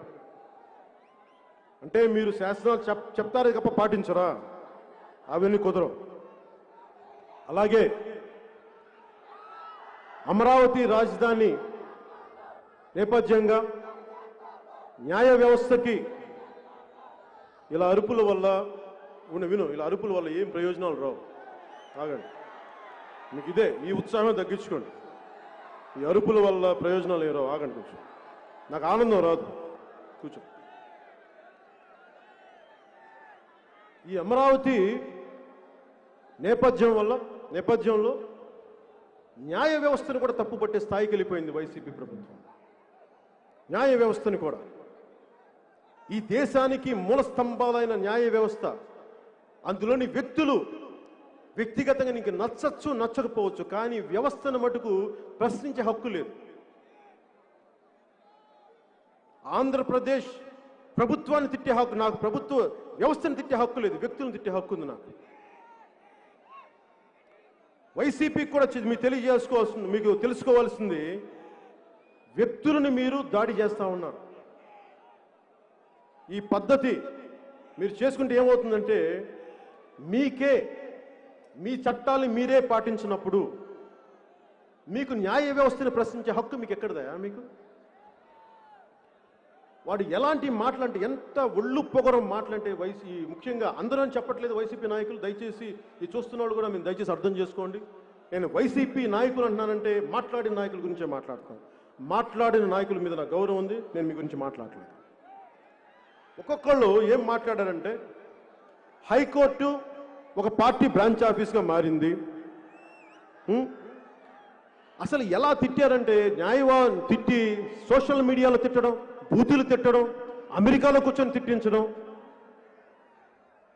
ఏ స్థాయికి వీరి గూండాగర్ది వెళ్ళిపోయిందంటే మన ఇళ్లలోకి వచ్చి మన రైతులు కొట్టడం కాదు, న్యాయ వ్యవస్థను శాసించే వ్యక్తులు వీళ్ళ జీవితాల్లో కూడా వెళ్ళిపోయి తిట్టడం స్టార్ట్ చేశారు. అది వీళ్ళ గుండాతనం. క్రిమినల్స్ రాజకీయాలు వెళ్తే ఇలాగే ఉంటుంది. ఈ తప్పుని మనందరం కలిపి చేసాం, మర్చిపోతుంది.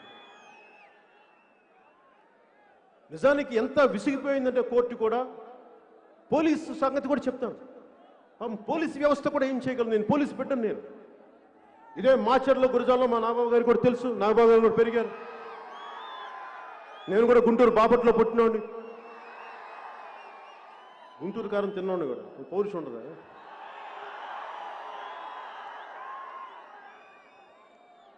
ఇక్కడ పోలీస్ వ్యవస్థ కష్టాలు నాకు తెలుసు. ఎందుకంటే మా నాన్న ఒక పోలీస్గా స్టార్ట్ అయ్యి హెడ్ కానిస్టేబుల్ ఎస్ఐ టైంకి ఆయన్ని 1960లోనే ఇప్పుడు అబ్కారీ శాఖ మార్చారు.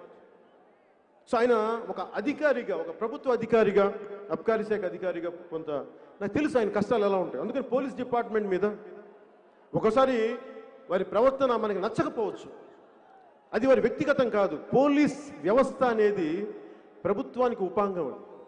ప్రభుత్వాన్ని ఎవరు నడిపిస్తున్నారో ఆ వ్యక్తులు చెప్పిందే నడుచుకుంటారు తప్ప, లేదంటే రూల్ బుక్లో ఏముంది అది పాటిస్తారు తప్ప.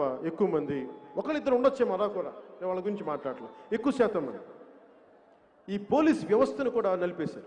3 సీనియర్ ఐపీఎస్ అధికారులని వైసీపీ ప్రభుత్వం ఇబ్బందులు పెట్టడం వల్ల కోర్టులో నుంచోవలసి వచ్చింది. అసలు రూల్ బుక్ తీయమని అడిగింది కోర్టు. మీరు చూపించండి ఏం మాట్లాడుతున్నారు, ఏం చేస్తున్నారని. చదివించారు అంత పెద్ద సీనియర్ అధికారులకి. ఈ వెల్లంపల్లి వెల్లుల్లిపాయగాళ్ళకి, అవంతి బంతి చామంతి, గోడ కొడితే తిరిగిరాని బంతి అవంతిలకి, ఒక ఐపీఎస్ ఆఫీసర్ అధికారికి ఉన్న నాలెడ్జ్ మీకు ఉంటుందా? కర్మ, మీరు మంత్రులు అయ్యారు, మీరు వాళ్ళని శాసిస్తున్నారు. నిజంగా దేశం చేసిన దౌర్భాగ్యం వాళ్ళు.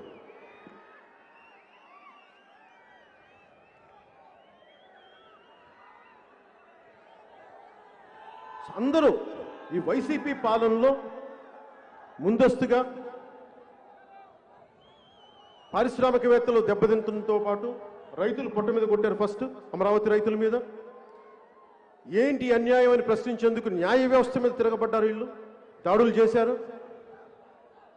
పోలీసులను వాడుకొని పోలీసుల్ని చెడ్డవాళ్ళని చేశారు. పోనీ పోలీస్ జీవితాలను ఏమైనా సుఖంగా ఉంచారా అంటే వారికి జీతబత్యాలు కాదు కదా, కనీసం కరువు బత్యం కూడా సరిగ్గా ఇవ్వట్లేదు, టియ్యేలు ఇవ్వట్ల, జీతాలు తగ్గించేశారు. వీళ్ళ నాయకుడు నేను అధికారంలోకి వస్తే వారాంతపు సెలవు ఇస్తానని చెప్పాడు. వారాంతపు సెలవు లేదు. వారాంతపు సెలవు లేకపోగా వీళ్ళు చేసే ఈ తప్పుడు పనులు, తప్పుడు కోతల వల్ల పోలీసులకి అధిక పని. మన రోడ్ల మీద మనం తిడితే మన రోడ్ల మీదకి వస్తే దాని శాంతి భద్రత మళ్ళీ పోలీసు వ్యవస్థే కదా మాట్లాడాలి.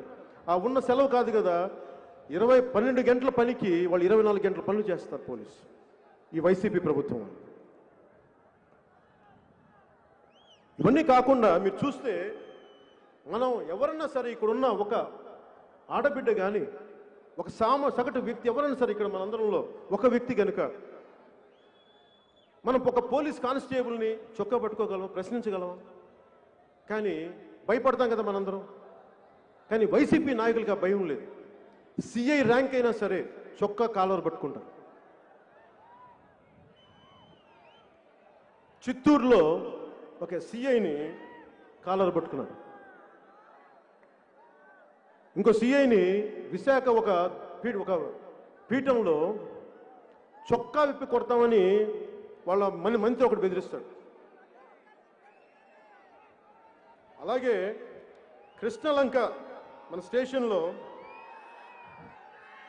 ఎంపీ కానిస్టేబుల్స్ని కొట్టేశారు.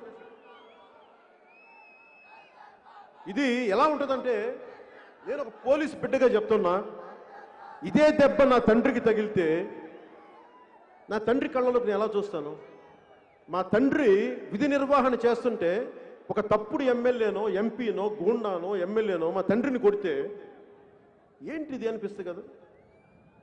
మరి అలాంటి పోలీస్ శాఖను కొడితే అధికారులు కూడా ఒకవేళ నేను సీనియర్ అధికారిని అనుకుందాం, నేను ఒక ఐపీఎస్ అధికారిని అనుకుందాం, ఒక సిఐని అనుకుందాం నిజ జీవితంలో, నా కింద కానిస్టేబుల్స్లో నా తోటి సిఐనో ఎస్ఐనో కొడితే నా కోపం రాదా? మాట్లాడినప్పుడు ఏం చేస్తాం? వీళ్ళందరూ గూండాల అధికారులు, ఒక సంతకంతో వాళ్ళ జీవితాలు మారిపోతాయి. అందుకని వీళ్ళు కూడా భయపడే స్థాయికి వెళ్ళిపోయారు. ఏదైనా ఎక్కువ మాట్లాడితే వేకెన్సీ రిజర్వ్లోకి పంపిస్తారు, జీతాలు ఉండవు అక్కడ, ఇంకో పదవి ఇచ్చేవారు కదా, పనిష్మెంట్. ఆ వేకెన్సీ రిజర్వ్ పెట్టింది విధి నిర్వహణలో ఏదైనా ఆ పాలనాపరమైన ఇబ్బందులు ఉంటే తప్ప వేకెన్సీ రిజర్వ్ని వాడరు. ఈ రోజున ఈ వేకెన్సీ రిజర్వ్లో ఎంతమంది అధికారులను పెట్టారంటే లెక్కలేదు. ముఖ్యంగా ఎవరైనా సరే రూల్ బౌండ్ అంటే వాళ్ళని వేకెన్సీ రిజర్వ్లోకి పంపిస్తా ఉన్నారు ఈ వైసీపీ ప్రభుత్వం. అలాగే పోలీసు ఉద్యోగాలను ఏమన్నారు? మేము రాగానే 14,341 ఉద్యోగాలు పూర్తి చేస్తాం అని చెప్పారు. ఈ రోజుకి ఏదో నామకే వాసి ఒక 400 తప్ప ఉద్యోగాలు లేవు. పోనీ ఇందాక చెప్పినట్టుగా అధికారంలోకి వస్తే ఇది పోలీసుల వ్యధ. ఉద్యోగులు పరిస్థితి తీసుకుందాం. మేము వస్తే కాంట్రిబ్యూటరీ సిపిఎస్ స్కీమ్ని రద్దు చేస్తామని చెప్పారు. నేను ఆ రోజు నన్ను కూడా అడిగారు సిపిఎస్ రద్దు చేస్తామంటే నాకు దీని మీద ఇంకా అవగాహన లేదు, నేను 10 మందితో మాట్లాడి చెప్తానని చెప్పాను. కానీ చిన్న అనుభవజ్ఞులు కదా వీళ్ళందరూ, పెద్ద పెద్ద సలహాదారులు ఉన్నారు. అప్పుడు ఇస్తాము సిపిఎస్ అని చెప్పి ఉద్యోగులకి వారి నమ్మకాన్ని సంపాదించి వచ్చిన తర్వాత మొండి చేయి చూపించారు ఉద్యోగులకి. ఏదన్నా అడిగితే ఏమంటున్నారు? ఈ రోజున మా నాయకుడికి ఆ రోజున పాపం విషయ పరిజ్ఞానం లేదు, టెక్నికాలిటీస్ తెలియవంట. ఏంటమ్మా టెక్నికాలిటీ అంటే నాకు అర్థం కావట్లా. టీఈసీహెచ్ ఏంటి ఆ పదం చెప్పండి. టెక్నికాలిటీస్ అంట. అంటే మీరు రాజ్యాన్ని ఏలాలనుకుంటున్న వాళ్ళు, బాధ్యత తీసుకోవాలనుకుంటున్న వాళ్ళు, అంత అవగాహన లేమేంటి? అలాంటి అవగాహన లేమి ఉన్న వాళ్ళు మీరు రాజకీయాలు ఎందుకున్నారు? ఒకవేళ పొరపాటును తప్పు చేసి మేము తప్పు చేసాం క్షమించమని కూడా అడగరే, అది కూడా నా విషయమే. మీకు ఈ రోజున వారి పార్టీ రంగుల కోసమే, పార్టీ రంగుల కోసం 3,000 కోట్లు ఖర్చు పెట్టారు. వారి ప్రకటనలకి 400 కోట్లు వృధా చేశారు. మరి వీటన్నిటి బదులు ఉద్యోగస్తులు ఫిట్మెంట్ ఇవ్వచ్చు కదా, మరి జీవితాలు కొంచెం అదనంగా డబ్బులు ఇవ్వచ్చు కదా. అంటే మీ పార్టీ రంగులు వేసుకోవడానికి 3,000 కోట్లు ఉంటాయి, కానీ మీ అడ్వర్టైజ్మెంట్ వేసుకోవడానికి 400 కోట్లు ఉంటాయి, కానీ ఉద్యోగస్తులు ఇవ్వడానికి డబ్బులు ఉండవు. ఎవరైనా సరే మీరు ఆలోచించండి, వేతనాల సవరణ కమిటీని మేము తీసుకొస్తామంటే ఎవరికైనా ఆశ ఏంటంటే మా జీతాలు పెరుగుతాయి అనుకుంటాం. వైసీపీ వాళ్ళ మాటలకు అర్థాలు వేర్లని చెప్పాను. మేము పెంచుతామంటే తగ్గిస్తామని అర్థం. మేము మద్యపాన నిషేధం అంటే మేము ప్రోత్సహిస్తామని అర్థం. 99,900 కోట్లు ఒక మనకి తెలంగాణ ఆదాయం అయితే ఆంధ్ర ఆదాయం 1,17,136 కోట్లు. ఇంత డబ్బు సంపాదన ఉంది ఇక్కడ. మరి ఎటు వెళ్ళిపోతుంది డబ్బు? ఎవరు అడుగుతారు దీన్ని? అడిగేవాళ్ళు లేరు. అలాగే రహదారులు మీకు తెలుసు, రోడ్స్ పరిస్థితి ఎలా ఉందో, గుంతలమయం. యాక్సిడెంట్లు ఎన్ని అయినాయి అంటే 10% పెరిగింది. ఇది ఇచ్చింది కూడా AP road safety council compile data. ఇది 10.16% మంది యాక్సిడెంట్స్ పెరిగినాయి ఈ రోడ్లు సరిగ్గా వేయకపోవటం వల్ల. 14% చావులు పెరిగినాయి. తీవ్రంగా గాయపడ్డ వాళ్ళు 7.94%. 2021కి 13 జిల్లాలు కలిపి 19,729 యాక్సిడెంట్లు. 21,000 మంది 169 మందికి చాలా తీవ్ర గాయాలు.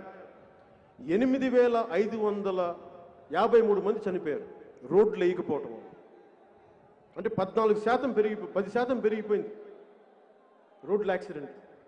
రోడ్లు వేయమని అడిగితే అసలు ఎండే మాట ఎవడు? అలాగే తాకట్లో భారతదేశం మన ఆంధ్రప్రదేశ్ అప్పుల్లో మునిగిపోయింది. 7 లక్షల కోట్లు అప్పు అని చెప్తా ఉన్నారు. 7 లక్షల కోట్లు. ఈ రోజున మనకి చాలా మందికి అర్థం కాదు. 7 లక్షల కోట్లు నా జీవితంలో రాష్ట్రానికి అప్పుంటే నా పరిస్థితి ఏంటని అనుకుంటాం కదా. నేను చిన్నప్పుడు స్కూల్కి వెళ్ళేటప్పుడు తరిమెల నాగిరెడ్డి గారిది మేము వెళ్ళే Nellore Saint Joseph high school ముందు మాకు టీబీ హాస్పిటల్ ఉండే. ఆ గోడల మీద తాకట్లో భారతదేశం తాకట్లో భారతదేశం రాశాను. సో తర్వాత నేను మా నాన్నగారు ఇచ్చిన తరిమెల నాగిరెడ్డి గారిది ఆ పుస్తకం చదివిన తర్వాత కొంత పెద్దలతో కొంత అవగాహన చేసుకున్నాను. తాకట్లో భారతదేశం, అప్పుల్లో ఆంధ్రప్రదేశ్ అంటే మనం ఆలోచించాల్సింది నా జీవితంలో అది ఏం ప్రభావితం చేస్తుంది, అది మనం అర్థం చేసుకోవాలి. సో ఈ అప్పులు పరిస్థితిలో మనకి ఏం జరుగుతుంది అని అనటానికి మనం ఒకటే అర్థం చేసుకోవాలి. ఒక కుటుంబాన్ని నడిపే ఒక పెద్ద ఉండి, అతనికి పెద్ద సంసారం ఉంటే, పరిమితమైన ఆదాయం ఉంటే, ఆదాయాన్ని చాలా పద్ధతిగా డిస్ట్రిబ్యూట్ చేయాలి. ఒకసారి సరిపోకపోతే కొంత బయట నుంచి కొంత అప్పు తీసుకురావాలి. అప్పు తెచ్చి కాన్స్టెంట్గా అప్పు తీర్చే మార్గాలను ఎతకాలి. కనీసం వడ్డీలు కట్టే పరిస్థితిని ఎతకాలి. వడ్డీలు పెరిగిపోయి అప్పులు తీర్చలేని పరిస్థితి వదిలేద్దాం. కనీసం వడ్డీలు కూడా కట్టలేని పరిస్థితులు ఉంటే ఇంక పిల్లలకి పెట్టలేడు. ఎంతసేపు పిల్లలకి ఒక పండగకో, ఒక పబ్బానికో, ఒక పసుపు కుంకానికో తండ్రి ఇద్దామంటే డబ్బులు ఉండవు అక్కడ. సో ఈ పరిస్థితుల్లో అలాగే ఒక రాష్ట్ర ప్రభుత్వం కూడా 7 లక్షల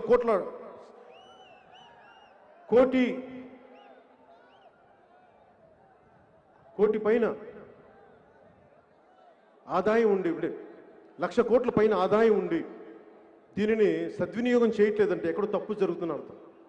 మీరు అర్థం చేసుకోవాల్సింది, ఇంతమంది యువత ఉన్నారు, మీకు ఉద్యోగాలు లేవు. ఎందుకు ఉద్యోగాలు ఇవ్వలేకపోయారు? ఎందుకు ఈరోజు కూడా టీచర్స్ ఉద్యోగాలు ఎందుకు ఇవ్వలేకపోయారు? కొత్త రిక్రూట్మెంట్ ఎందుకు చేయలేకపోయారు? ఉద్యోగులకు ఎందుకు వేతనాలు పెరగట్లేదు? అమ్మ ఒడి పథకానికి డబ్బులు ఎందుకు ఆగిపోయినాయి? ఎయిడెడ్ స్కూల్ కాలేజీలని, స్కూల్స్ని ఎందుకు మూయించేస్తున్నారు? ఎందుకు డబ్బులు కట్టలేకపోతున్నారు?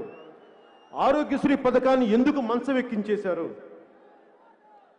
పాత పెన్షన్లని ఎందుకు తగ్గించేశారు? కరెంటు బిల్లు ఎందుకు పెరిగింది?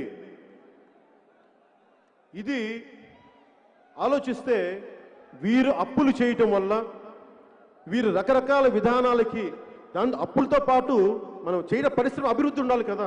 ఎవరో ఒకరు పెట్టుబడులు వచ్చేవాళ్ళు ఉండాలి, వడ్డీలు కట్టాలి, ఎంతో కట్టాలంటే పెట్టుబడులు ఉండాలి. పెట్టుబడులు చంపేశారు వీళ్ళు. ఆంధ్రప్రదేశ్ అంటే ఒక్కరు రావట్లేదు ఈ రోజున. ఉన్న పరిశ్రమలు వెళ్ళిపోవడం కాదు, వచ్చే పరిశ్రమలు లేవు.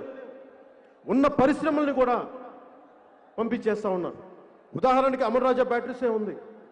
దాంట్లో నాకు తెలియదు అంతకుముందు అమర్రాజా బ్యాటరీస్ ఏంటి. ఒకసారి కిరణ్ రాయ్, మన వినోద్ రాయల్ అని చెప్పి మన జనసైనికుడు బిడ్డ చంపేశారు చిత్తూరులో.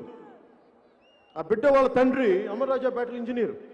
ఆయన ఎప్పుడో కూర్చోబెట్టి అక్కడే ఉద్యోగి రిటైర్డ్ అయ్యాడు. అలాంటి ఎంతో మందికి ఆధారం కల్పించిన ఒక పరిశ్రమని ఉన్మాదంతో, పిచ్చితో ఇక్కడి నుంచి పంపించేశారు.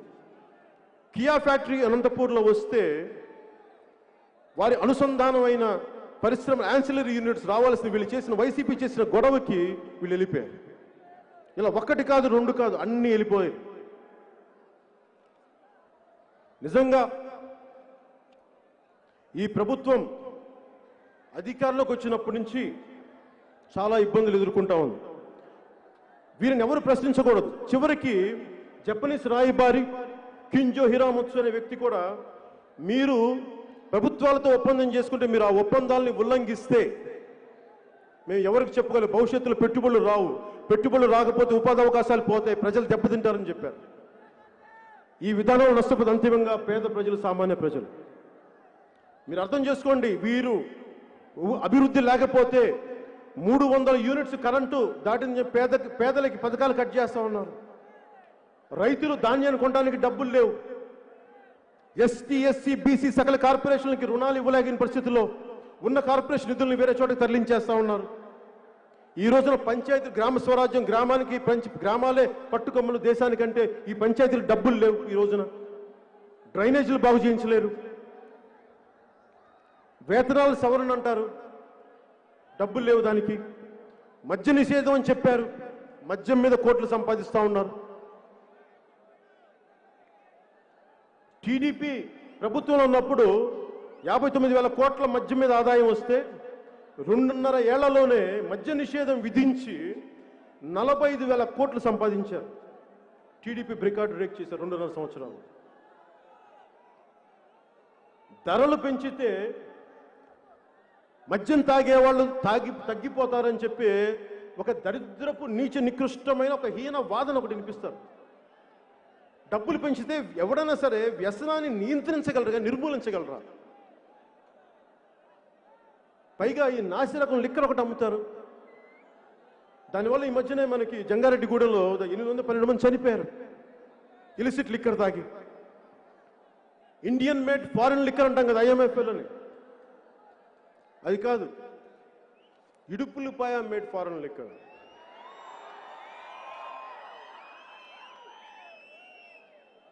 అన్నిటికీ పారదర్శకత కావాలంటారు కదా వీళ్ళు. ఈ పారదర్శకత 25,000 కోట్లు మద్యం ఆదాయం వాళ్ళ జేబుల్లోకి చేరుకుంది.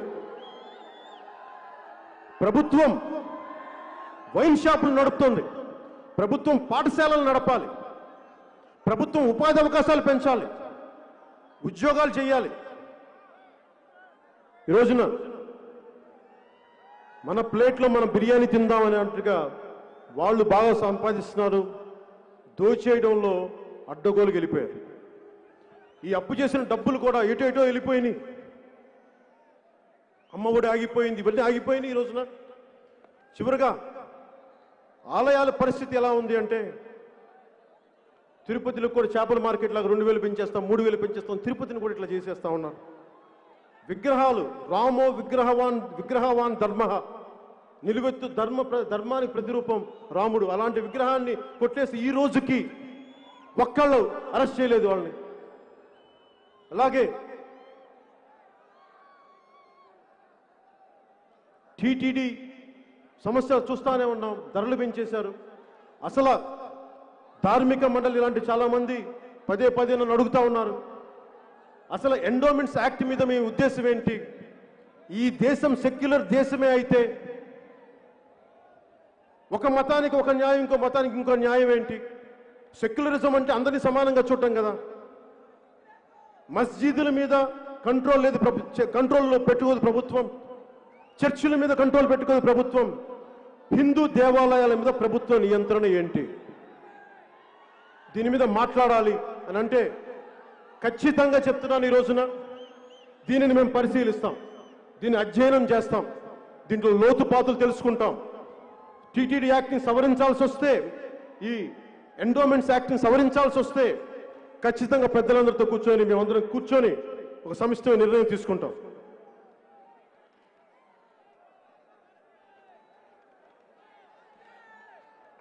అలాగే మనం భవిష్యత్తు గురించి మాట్లాడుకోబోయే ముందు జనసేన పార్టీగా మనం ఏం చేయబోతున్నాం, అప్పుల్లో కూరుకున్న మన ఆంధ్రప్రదేశ్కి మనం ఏం చేయగలం, సంపన్న ఆంధ్రప్రదేశ్గా ఎలా చేయాలి. నేను ఎప్పుడు చాలా ఆశావాదిని. 100 కోటి దరిద్రాలుంటే అనంత కోటి ఉపాయాలు ఉంటాయని నమ్మేవాడిని. ఇది జనసేన తీసుకోబోతున్న ఒక షణ్ముఖ వ్యూహం. ఆంధ్రప్రదేశ్ అభివృద్ధికి, సంపన్నం చేయడానికి, సుసంపన్నం చేయడానికి,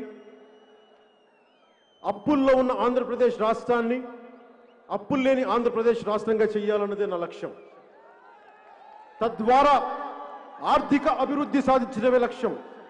ఇందుకోసం ఒక బలమైన నూతన పారిశ్రామిక విధానాన్ని తీసుకొస్తాం, ఇన్వెస్టర్ ఫ్రెండ్లీ గవర్నెన్స్ని తీసుకొస్తాం.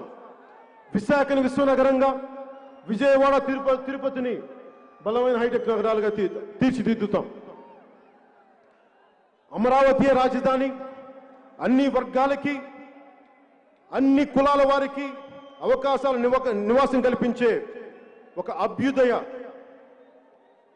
ఒక రాజధానిగా అమరావతిని మేము ముందుకు తీసుకెళ్తాం.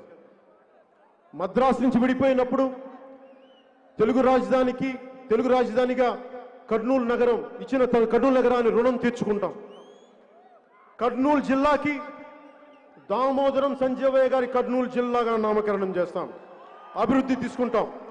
రాయలసీమ బిడ్డలందరినీ, ఎక్కడో గల్ఫ్లో ఎక్కడో వెళ్ళిపోయిన వ్యక్తులందరినీ రాయలసీమను అభివృద్ధి చేసి వారందరినీ ఇక్కడికి ఉపాధి అవకాశాలు తీసుకొస్తాం. అలాగే అల్పాదాయ వర్గాల వారి ఇళ్ల నిర్మాణానికి, వైట్ రేషన్ కార్డు హోల్డర్స్ అందరికీ ఇసుక ఉచితంగా ఇస్తాం.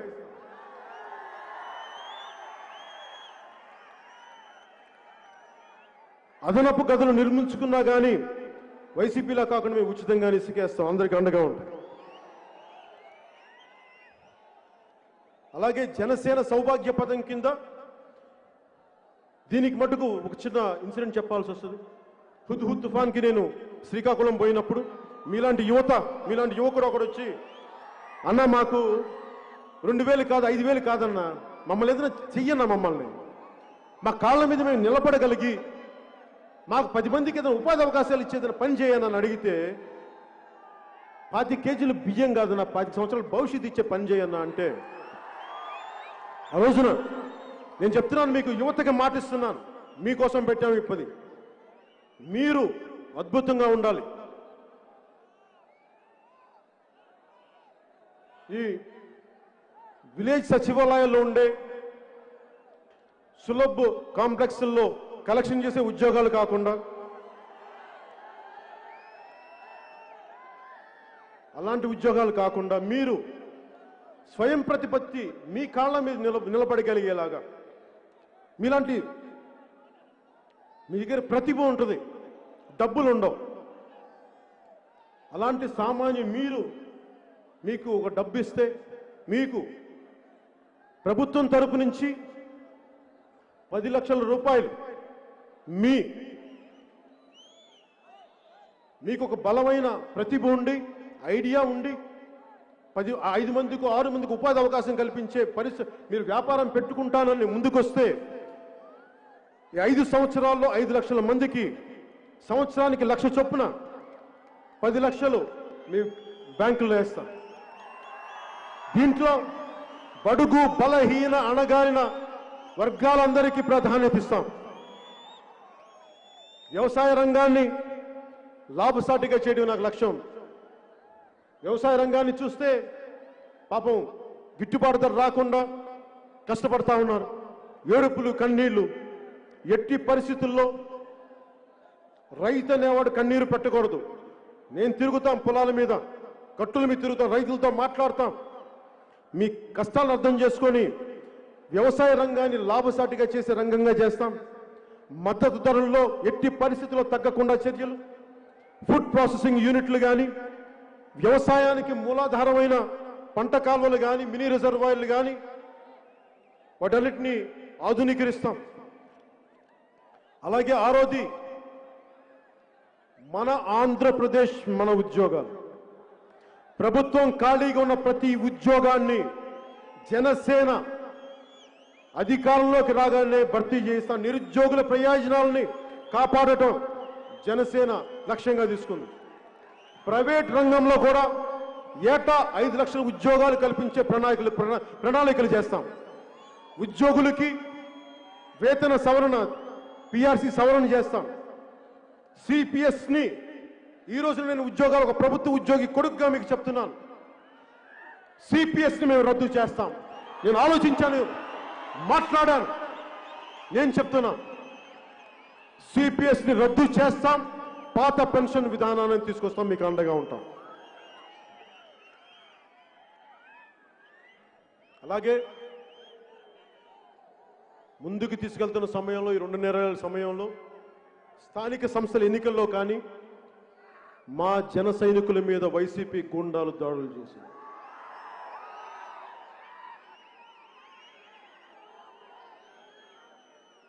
నేను కులాల ఐక్యత కోరుకునేవాడిని, కులాలను విభజించేవాడిని కాదు, కులాల ఐక్యత కోరుకునేవాడిని.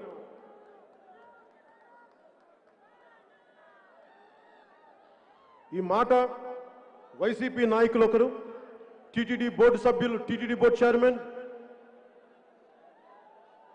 వైవి సుబ్బారెడ్డి గారు రాశారు. ముందు మాటగా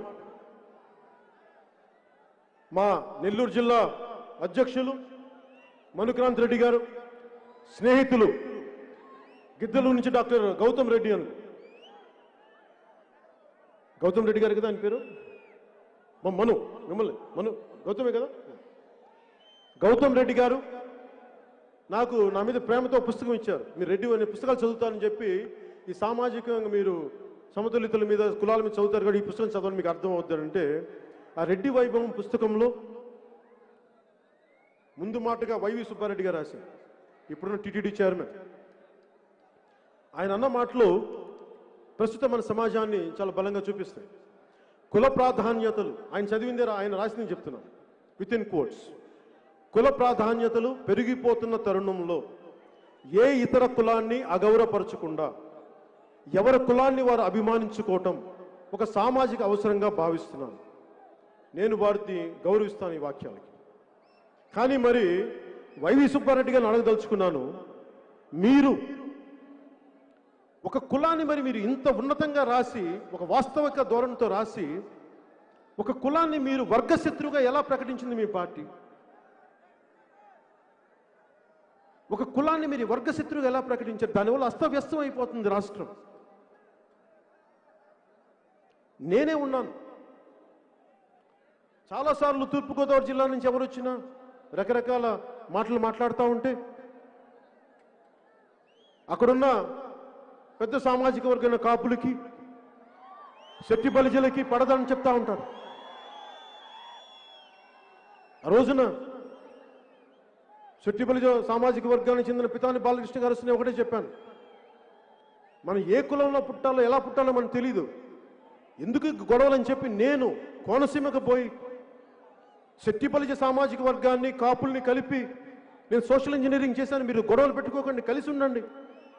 వాళ్ళు నాకు ఓట్లు వేస్తారని కాదు, సమాజం విచ్ఛిన్నం అయిపోయింటే బాధతోటి. మరి నేను ఇంత బాధ్యతగా ఉన్నప్పుడు వైవి సుబ్బారెడ్డి గారు మీకు ఒక విషయాన్ని మీ దృష్టికి తీసుకొస్తాను.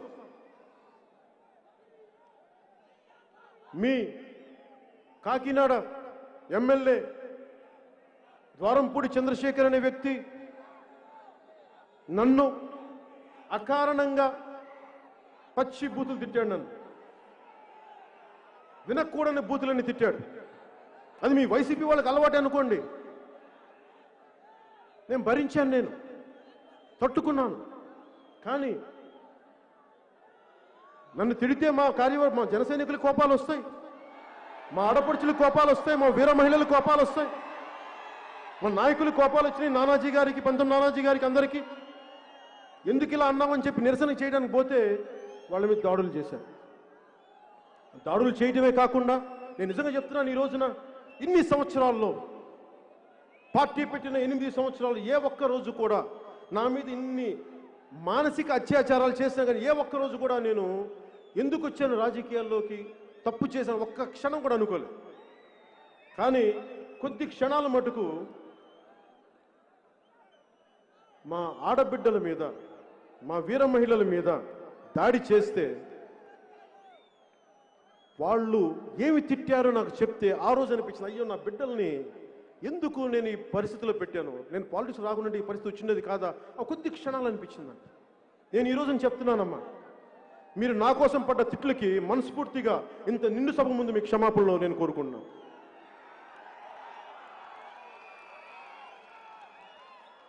వైవి సుబ్బారెడ్డి గారు ఒక అత్యధిక సామాజిక వర్గానికి చెందిన ఆయన ఓటర్లు కూడా ఉన్నారు. వారిని కులదోషం చేయొచ్చా, అట్లాగా బూతులు తిట్టొచ్చా?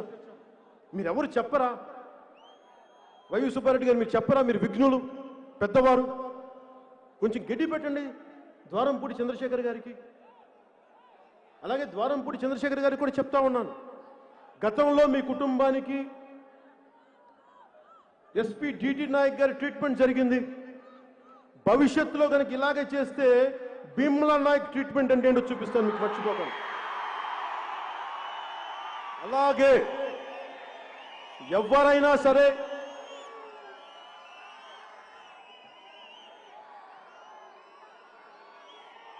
కులాల పేరు మీద నిజానికి ఈ రోజున వైశ్యులని, వైశ్య సామాజిక వర్గాన్ని ఇబ్బంది పెట్టేస్తా ఉన్నారు. ఎప్పుడు వైశ్యులు చేతికి సహాయం చేసేవాళ్ళు తప్ప వారి జీవితాన్ని వాళ్ళు చూసుకునే వాళ్ళు తప్ప ఈరోజు ఒక్కరు ఎప్పుడు ఇబ్బంది లేరు, ఆశించరు. అలాంటి వైశ్య సామాజిక వర్గాన్ని మీరు ఇబ్బందులు పెడతా ఉన్నారు. నేను చెప్తున్నాను, ఈ రోజున వైశ్య సామాజిక వర్గానికి జనసేన మీకు అండగా ఉంటుంది. అలాగే యానాదు జాతులకు కానీ, రెల్లి కులస్తులకు కానీ, ముత్తరాసి కులస్తులకు కానీ, బీసీ సంచార జాతులకు కానీ ప్రతి ఒక్కరికి మీకు అండగా ఉంటాం. సంచార బీసీ జాతులకి, షెడ్యూల్డ్ ట్రైబ్స్కి, ప్రతి ఒక్కరికి, మా ఎస్సీ సోదరులకి, ప్రతి ఒక్కరికి, అన్ని వర్గాల వారికి మేము అండగా ఉంటాం.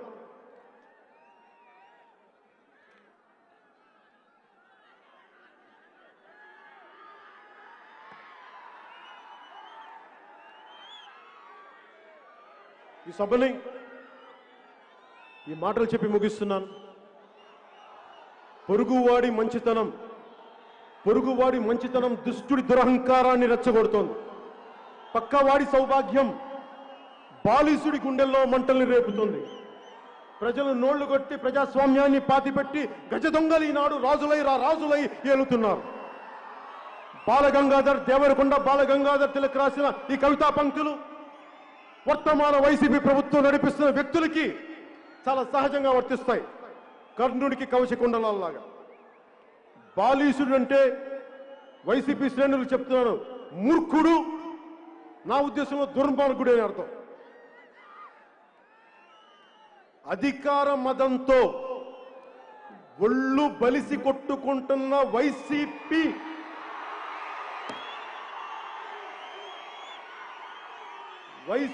ఒళ్ళు బలిసి అధికార మదంతో ఒళ్ళు బలిసి కొట్టుకుంటున్న వైసీపీ అనబడే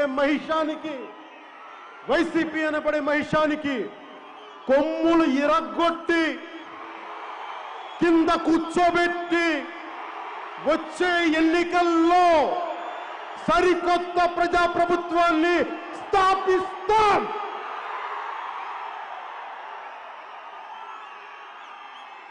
ఇదే ఈ జనసేన 9వ ఆవిర్భావ సభ యొక్క లక్ష్యం, ఉద్దేశం. అలాగే భారతీయ జనతా పార్టీ నాయకులు, పెద్దలు నాకు రోడ్ మ్యాప్ ఇస్తామని చెప్పారు. నేను ఎదురు చూస్తున్నాను. మీరు ఎప్పుడు రోడ్ మ్యాప్ ఇస్తారో చెప్పండి.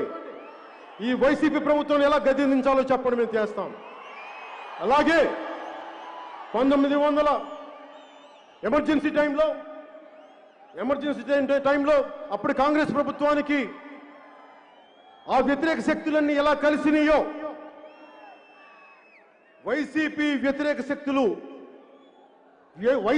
వ్యతిరేక ఓటుని నేను ఈ రోజున మీకు సభాముఖంగా ఆంధ్రప్రదేశ్ బాగు కోసం చెప్తున్నాను. ఈ రోజున బీజేపీ పెద్దలు నాకు సరైన రోడ్ మ్యాప్ ఇస్తారని నేను ఆశిస్తున్నాను. మీలాగే అది వచ్చిన రోజున వైసీపీ వ్యతిరేక ఓటుని చీల్చే ప్రసక్తే లేదు. పార్టీలు వ్యక్తిగత లాభాలు వదిలి రాష్ట్ర ప్రయోజనాలకి వచ్చినప్పుడు అప్పుడు పొత్తుల గురించి ఆలోచిస్తాం. నేను నలుగురికి ఇచ్చేవాడిని, అడిగేవాడిని కాదు. నేను 10 మందికి పెట్టేవాడిని, దోచుకునేవాడిని కాదు. ఎవరి దగ్గర నుంచి ఏం ఆశించేవాడిని కాదు. అందరూ బాగుంటే చాలు అనుకునేవాడిని. 5 ఏళ్లకు ఒకసారి వచ్చే ఎన్నికల అధికారం కోసం కాదు, పుట్టబోయే బిడ్డల తరం కోసం ఆలోచించేవాడిని.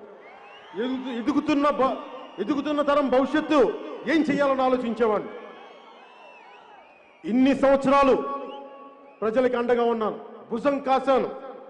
ఇప్పుడు నేను సంపూర్ణ ఆత్మవిశ్వాసంతో చెప్తున్నాను, ఈ ఆంధ్రప్రదేశ్ రాష్ట్ర బాధ్యతని పవన్ కళ్యాణ్ తీసుకుంటాడు, జనసేన తీసుకుంటాడు.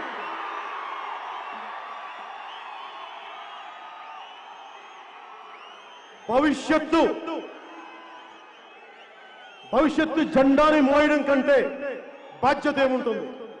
ఒక తరం కోసం యుద్ధం చేయడం కంటే సాహసం ఏముంటుంది?